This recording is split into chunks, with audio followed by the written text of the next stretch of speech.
कश्मीर के पहलगाम में 22 अप्रैल को हुए दहशतगर्द हमले के बाद पाकिस्तान के साथ कशीदगी में इजाफे के दरमियान मरकजी वजारत दाखिला MHA ने 7 मई को मुल्क भर के 244 मकामात पर मॉक ड्रिल करवाने का हुक्म दिया है। इनमें कर्नाटक के 3 अहम शहर बेंगलुरु, रायचूर और कारवार शामिल हैं। होम गार्ड, सिविल डिफेंस और state disaster response force SDRF के सरबराह प्रशांत कुमार ठाकुर ने बताया कि ये मॉक ड्रिल बेंगलुरु, कारवार और रायचूर में की जा रही है। बेंगलुरु शहर में 35 मकामात पर यह ड्रिल होगी। कारवार के कायगा न्यूक्लियर पावर प्लांट और रायचूर के थर्मल पावर प्लांट में भी ये मशक अंजाम दी जाएगी। तमाम सायरन पुलिस स्टेशन और फायर डिपार्टमेंट के दफातर पर नस्ब किए गए हैं। अब तक 35 सायरन लगाए जा चुके हैं जो 3 किलोमीटर के दायरे तक सुने जा सकते हैं। इस मुहिम को ऑपरेशन अभ्यास का नाम दिया गया है।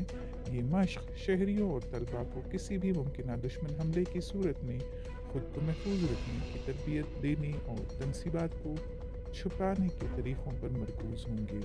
आज सुबह हमारी वीडियो कॉन्फ्रेंस हुई भारत सरकार के गृह मंत्रालय और अन्य जो देश में राज्य हैं उनके साथ।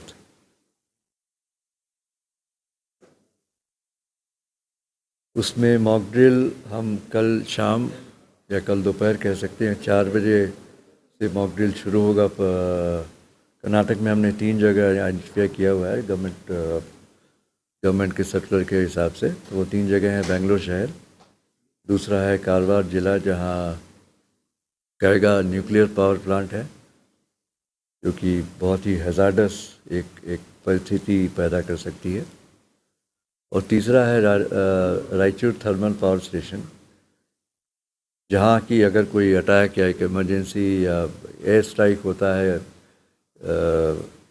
जैसा कि आप बैकग्राउंड जानते ही हैं इस चीज़ का, उस परिस्थिति में हमारा रिस्पांस क्या होगा, उसके लिए कल जो सर्कुलर इशू हुआ उसमें ये बताया गया कि जो सिविल डिफेंस है उसको कैसे इन्वॉल्व किया जाए।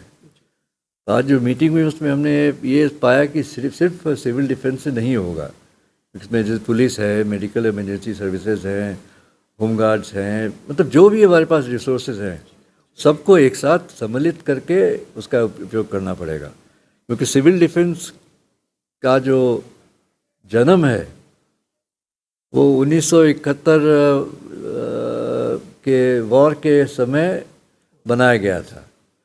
उसके बाद शायद हम किसी को ब्लेम नहीं करना चाहिए, वो परिस्थिति नहीं आई कि हम इसको इतना सीरियसली लें। पर आज एक परिस्थिति उत्पन्न हो गई है जिसमें कि लोगों का भाग लेना एक इमरजेंसी रिस्पांस में बहुत ही अनिवार्य हो गया, बहुत ही ज़रूरत है इसकी। उसके लिए आज मीटिंग हुई और 1 हफ्ते हम लोग मॉक ड्रिल करेंगे।